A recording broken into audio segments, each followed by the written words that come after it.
Horror कहानियां थी। शब्द, तुझे भरोसा नहीं ना, तो फिर जा अपने कमरे में जाकर देख। तेरे पलंग के नीचे तुझे तेरी माँ की हड्डियां मिलेंगी। प्रभात दौड़कर अपने कमरे में जाता है और अपने पलंग के नीचे देखता है। वहां पर सचमुच एक कंकाल पड़ा हुआ था और उसके शरीर पर जो कपड़े थे वो प्रभात की माँ के थे। क्या बात है, आज तो आप सुबह से ही बहुत बिजी हैं।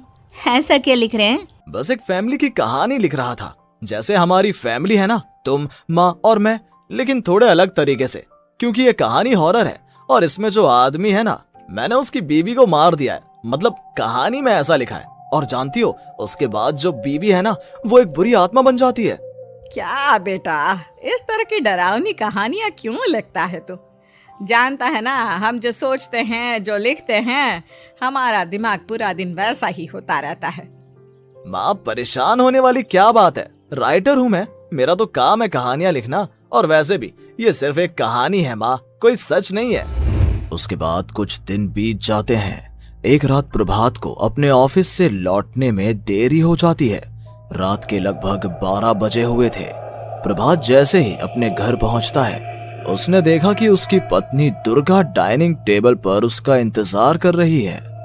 आ गए आप? कब से आपका इंतजार कर रही थी। देखिए ना, खाना भी ठंडा हो गया है। अरे दुर्गा, आज तुमने अपने इतने लंबे लंबे बालों को खोलकर क्यों रखा है? तुम तो हमेशा अपने बाल बांध कर रखती हो। वो क्या है ना प्रभात, जब इंसान अपनी जिंदगी से मुक्त हो जाता है ना, तो उसे दूसरे सारे बंधन खोल देने चाहिए। इसलिए मैंने अपने बालों के बंधन भी खोल दिए। ये तुम किस तरह की बातें कर रही हो? तुम ठीक तो हो? मैं बिल्कुल ठीक हूँ प्रभात। अच्छा चलो खाना खाओ। वो क्या है ना दुर्गा, मुझे भूख नहीं है। ऑफिस में कुछ खा लिया था। कोई बात नहीं, मैं तुम्हारे लिए एप्पल काट देती हूँ, एप्पल खा लो। नहीं दुर्गा, मुझे नहीं खाना है, मेरा मन नहीं है यार। तभी अचानक से दुर्गा अपने हाथ में एक बड़ा सा चाकू लेकर प्रभात पर हमला कर देती है। प्रभात अपने आप को बचाने की कोशिश करता है। आज मैं तुझे नहीं छोड़ूंगी, तुझे अपने साथ लेकर जाऊंगी अपनी दुनिया में। ये क्या बोल रही हो तुम? तुम्हारा दिमाग खराब हो गया है। आखिर तुम हो कौन? दुर्गा अपनी गर्दन टेढ़ी करते हुए बोलती है, मैं दुर्गा हूँ, तुम्हारी पत्नी। ध्यान से देखो मेरी आंखों में। प्रभात बुरी तरह से डर जाता है और घबराहट में वो चाकू अपनी पत्नी के पेट में मार देता है। उसकी पत्नी की वहीं के वहीं मौत हो जाती है और उसकी चीख की आवाज सुनकर उर्मिला दौड़ते हुए बाहर आती है। ये तूने क्या किया प्रभात? तुमने अपनी पत्नी का खून कर दिया। लेकिन तू तो उसे बहुत प्यार करता था बेटा। तूने बहू को क्यों मार डाला? माँ, ये आपकी बहू नहीं थी, इसके अंदर कोई बुरी आत्मा घुसाई थी। मैं नहीं जानता ये सब कैसे हो गया, लेकिन वो मुझ पर हमला कर रही थी, मुझे मारने की कोशिश कर रही थी। माँ, मैंने कुछ नहीं किया।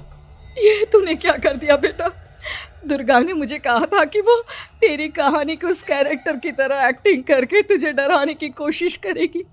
अरे वो तो तेरे साथ मजाक कर रही थी। हे भगवान, ये क्या हो गया? इसका मतलब दुर्गा।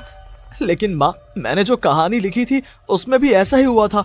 उस औरत ने अपने पति के साथ मजाक किया और गलती से उसके पति ने उसके पेट में चाकू मार दिया। मेरी कहानी सच कैसे हो सकती है? माँ, मुझे बहुत डर लग रहा है। अब ये सोच, दुर्गा की लाश का क्या करें हम? अगर गलती से भी ये बात बाहर फैल गई ना, तो तुझे पूरी जिंदगी जेल की सलाखों के पीछे रहना पड़ेगा। एक काम करते हैं माँ, हम घर के पीछे वाले बगीचे में उसकी लाश को दबा देते हैं। अगर कोई पूछेगा तो कह देंगे कि उर्मिला अपने मायके गई और फिर एक दिन हम भी अचानक यहाँ से कहीं दूर चले जाएंगे। कोई नहीं आएगा हमें पूछने, कोई नहीं आएगा माँ, बाद में जो होगा हम देख लेंगे। प्रभात अपनी माँ उर्मिला की मदद से दुर्गा की लाश को अपने घर के बगीचे में गाड़ देता है। कुछ दिन तो ऐसे ही बीत जाते हैं, लेकिन एक दिन अचानक रसोई से आ रही कुछ आवाजें सुनकर प्रभात की नींद खुलती है। प्रभात ने देखा कि वहां पर एक लंबे बालों वाली औरत दूसरी तरफ चेहरा करके खड़ी हुई थी। कौन है? कौन है वहां पर? अरे कौन हो तुम? मैं दुर्गा हूँ प्रभात। क्या हुआ? मुझसे इस तरह के सवाल क्यों कर रहे हो तुम? तुम दुर्गा नहीं हो सकती। दुर्गा तो प्रभात, मैं तुम्हारी पत्नी हूँ, तुम मुझे कैसे भूल सकते हो? 4 दिन के लिए मायके क्या चली गई, तुम तो मुझे भूल ही गए। अब अगली बार ना मैं कहीं नहीं जाऊंगी। पता चला तुमने तो मुझे पहचानने से ही इनकार कर दिया। नहीं, तुम दुर्गा नहीं हो सकती। तुम दुर्गा हो ही नहीं सकती। मैं जानता हूँ ये सब क्या हो रहा है। मैंने अपनी कहानी में लिखा था कि उस आदमी की पत्नी की मौत के बाद एक बुरी आत्मा उसका रूप लेकर उसके घर में आ जाती है। तुम वही हो ना? और अचानक से खूबसूरत दुर्गा का चेहरा काला पड़ जाता है। उसकी आंखें लाल हो जाती हैं और पूरे शरीर पर बाल, लंबे नुकीले नाखून, उसके दोनों पैर उल्टे हो जाते हैं और बेहद डरावनी आवाज में वो चिल्लाकर कहती है, बुरी आत्मा, मेरा खून करके मुझे अपने ही घर में गाड़ कर तू मुझे बुरी आत्मा कह रहा है? मैं तुझे छोड़ूंगी नहीं। और अचानक से प्रभात के घर में बेहद डरावनी आवाजें गूंजने लगती हैं। घर में चारों तरफ बहुत सारी बुरी आत्माएं नजर आने लगती हैं। प्रभात घबरा कर अपनी माँ को आवाज देता है, माँ कहाँ है आप? जल्दी आइए माँ, देखिए ना ये सब क्या हो रहा है। प्रभात ने देखा कि अचानक से उसकी माँ कमरे से दौड़ कर आती है। क्या हुआ प्रभात? और ये लोग कौन है? इन सब की गर्दन टेढ़ी क्यों है? इनके बाल खुले हुए। प्रभात, ये सब लोग तो मुझे मरे हुए नजर आ रहे हैं।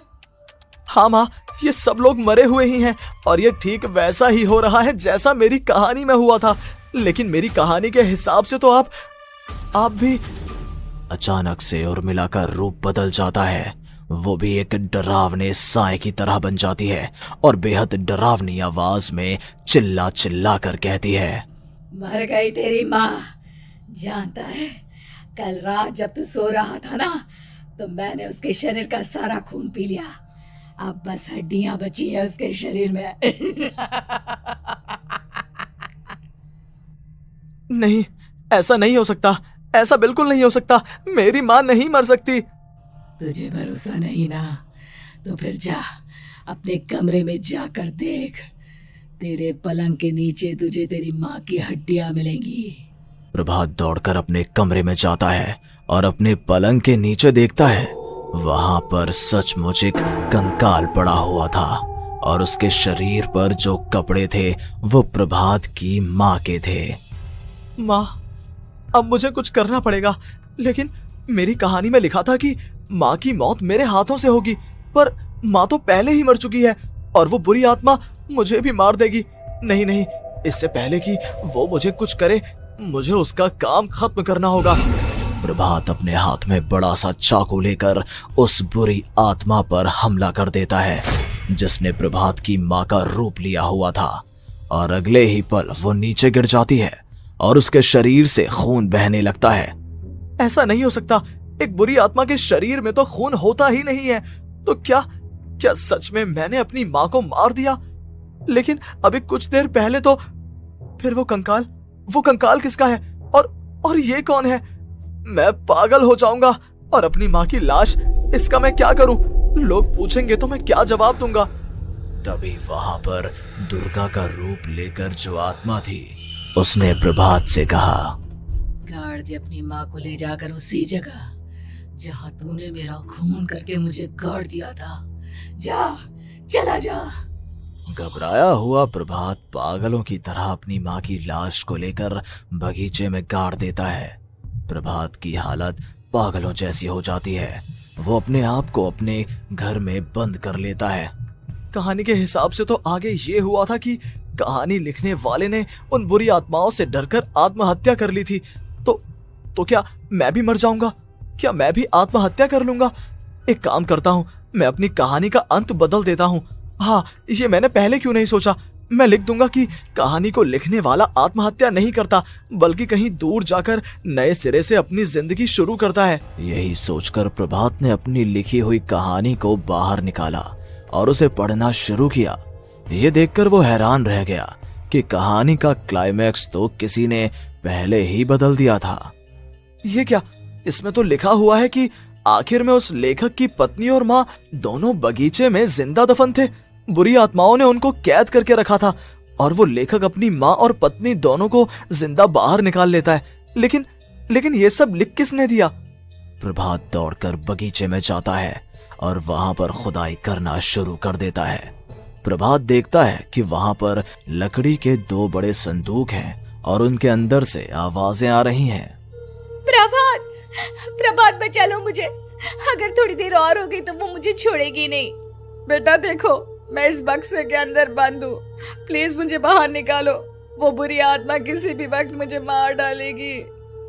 प्रभात वो दोनों बक्से बाहर निकालता है और अपनी पत्नी और माँ दोनों को आजाद करवा लेता है। लेकिन तभी वहां पर अचानक से एक बेहद डरावनी और खौफनाक दिखने वाली औरत आ जाती है। तुझे क्या लगा था इतनी आसानी से अपनी पत्नी और माँ को बचा लेगा? बस 5 मिनट और उसके बाद अमावस का चांद आसमान में आने ही वाला है। लेकिन तूने इन दोनों को बाहर निकाल लिया, अब तुझे मरना होगा। नहीं, मैं जानता हूँ मैं नहीं मरूंगा, और अब आगे क्या करना है ये भी मुझे पता है। प्रभात, ये बहुत खतरनाक है, हमें मार डालेगी। प्रभात, चलो यहाँ से। नहीं दुर्गा, अब मुझे अच्छी तरह से पता चल चुका है कि इस बुरी आत्मा से हम कैसे पीछा छुड़वा सकते हैं। और इतना कहकर प्रभात अपने हाथ में पकड़ी हुई सिंदूर की थैली उस बुरी आत्मा के ऊपर उछाल देता है। कुछ ही देर में वो जमीन पर गिरकर राख में बदल जाती है। ये सब क्या हो रहा था बेटा? ये सब तुम्हारी लिखी हुई इस कहानी की वजह से हुआ है ना? नहीं माँ, पहले मुझे भी ऐसा ही लगा, लेकिन बाद में पता चला कि बरसों पहले हमारे इस बगीचे की जमीन के अंदर किसी को जिंदा गाड़ दिया गया था और बस उसी औरत की आत्मा हमें परेशान कर रही थी। उसी ने मेरे शब्दों में जान डालकर उस कहानी को जिंदा कर दिया था। मुझे माफ कर दो प्रभात, मैंने आपकी कहानी के साथ छेड़छाड़ की थी और उसे बदल दिया था। माफी मांगने की जरूरत नहीं है दुर्गा, तुम्हारे उस बदलाव की वजह से ही आज हम सब जिंदा हैं, क्योंकि आखिर में कहानी में वो हुआ जो तुमने लिखा था।